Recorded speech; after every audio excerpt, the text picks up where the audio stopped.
Sumainyo ang Panginoon. At sumaiyo rin. Ang mabuting balita ng Panginoon ayon kay San Mateo. Papuri sa iyo, Panginoon.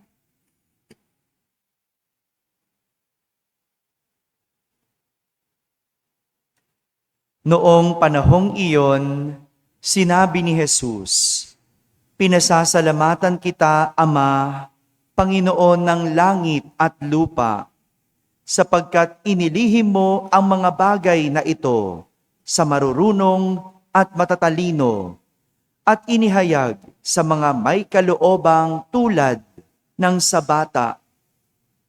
Oo, Ama, sapagkat gayon ang ikinalulugod mo. Ibinigay sa akin ng aking Ama ang lahat ng bagay. Walang nakakakilala sa anak, kundi ang Ama. At walang nakakakilala sa Ama, kundi ang anak, at yaong marapating pagpahayagan ng anak. Lumapit kayo sa akin, kayong lahat na napapagal at nabibigatan sa inyong pasanin, at kayo'y pagpapahingahin ko. Pasanin ninyo ang aking pamatok at mag-aral kayo sa akin. Ako ay maamo at mababang loob, at makasusumpong kayo ng kapahingahan para sa inyong kaluluwa, sapagkat maginhawang dalhin ang aking pamatok at magaan ang pasaning ibibigay ko sa inyo." Mga kapatid, ang mabuting balita ng Panginoon. Pinupuri ka namin, Panginoong Jesucristo. Umupo ang lahat at makinig sa homilya. Magandang umaga po sa inyong lahat. Magandang umaga sa mga nasa barangay, mga nasa tahanan at nasa abroad na nagsisimba via online. Kasama kayo sa aming banal na pagdiriwang dito sa ating parokya. Isang pagpupuri ang narinig natin kay Jesus para sa kanyang Ama sa ating ebanghelyo. Pagpupuri. Pinupuri ni Jesus ang kanyang Ama dahil ipinamulat niya sa mga may hina ang kanyang kadakilaan at inilihim naman ito sa mga matatalino at marurunong.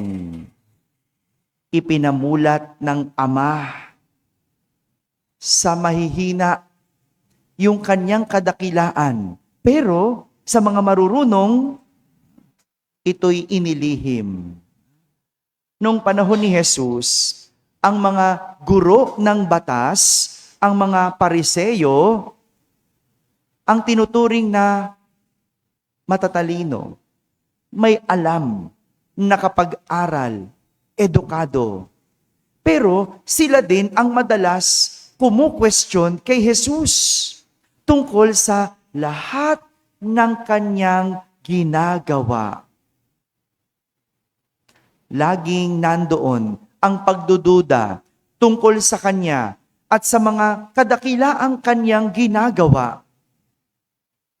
Dahil sa mga tanong na iyon, kitang-kita ng lahat na walang bilib at hindi naniniwala kay Jesus ang mga magagaling na taong iyon. Ganyan ang mga matatalino, di ba? Maraming tanong. No? Gusto, kailangan patunayan mo. Bigyan mo ng katwiran. Bigyan mo ng rason.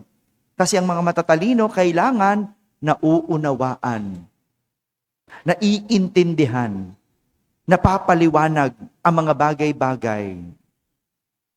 Ngunit, sa kabila ng question at mga pagdududa mula sa mga matatalino at magagaling, siya namang popular ni Jesus sa mga karaniwang tao na nakakaranas ng kanyang kadakilaan.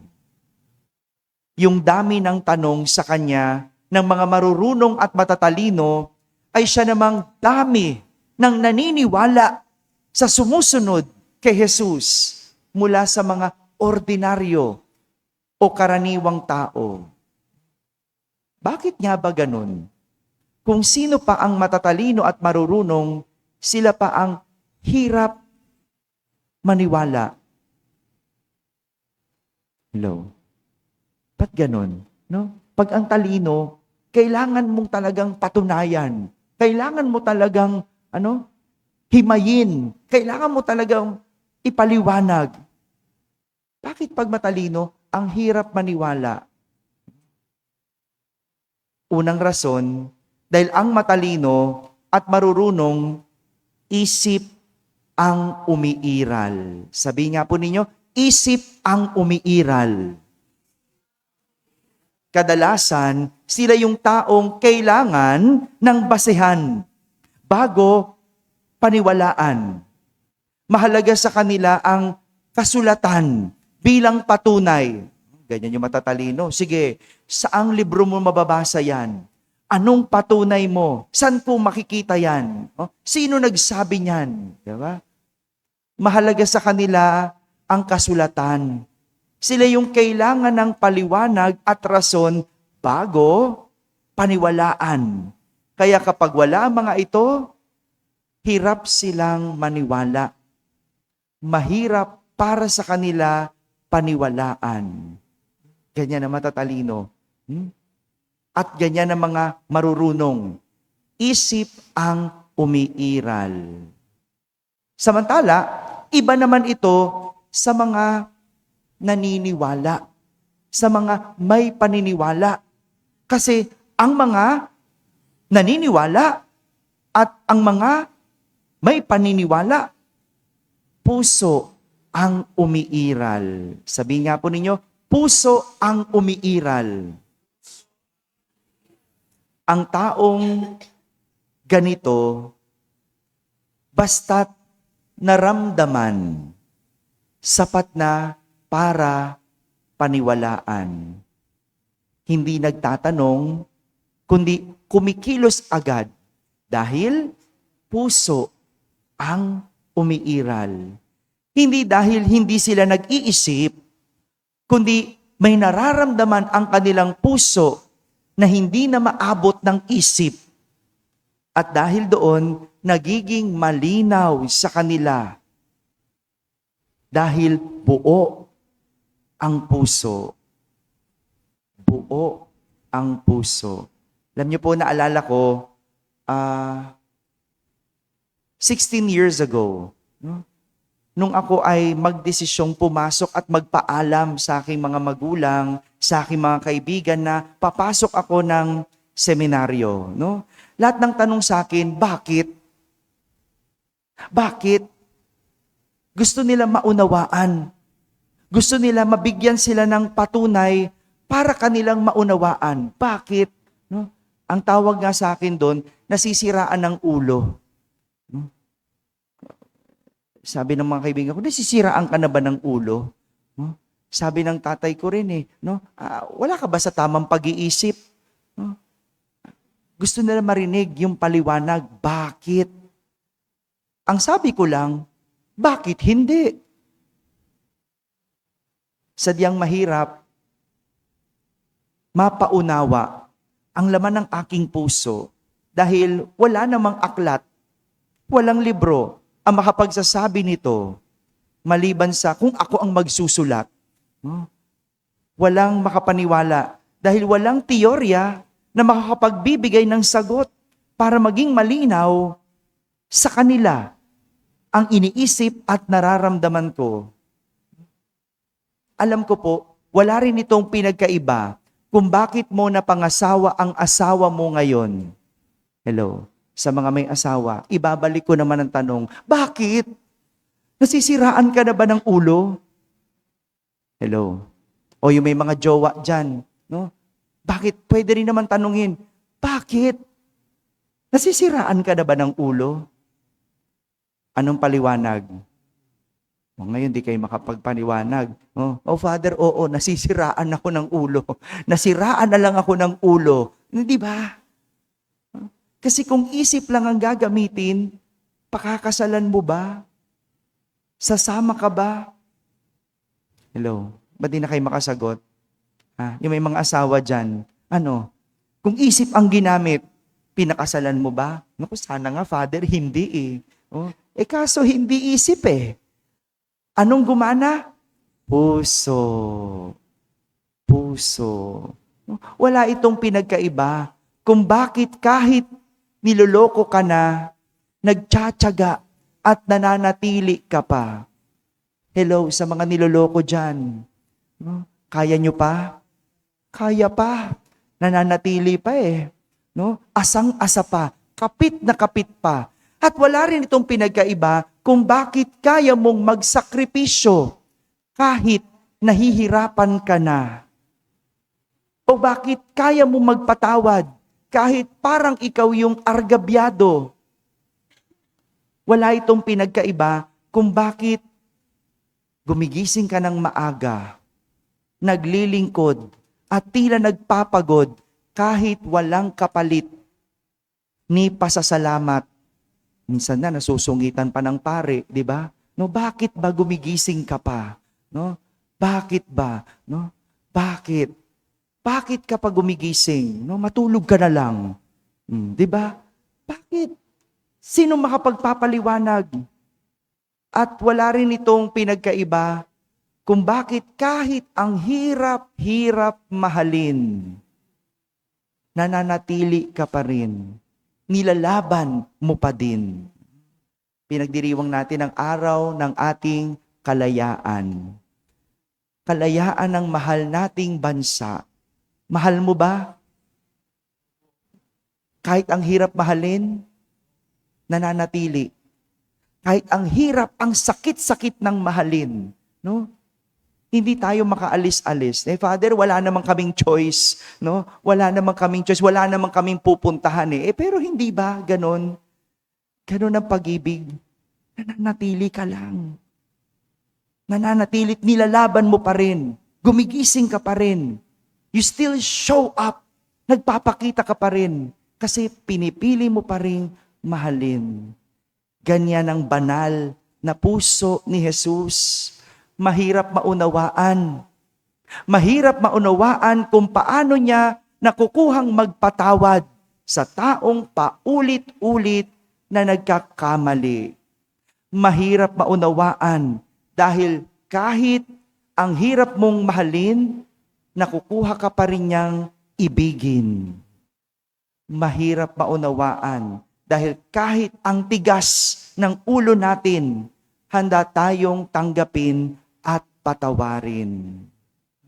Sadyang may mga bagay na mahirap maunawaan ng isip kapag puso ang umiral. Pero hindi ibig sabihin mali at walang kabuluhan. Talaga lang pagmalinaw at nauunawaan ng puso, walang makapagsasabi na mali ito.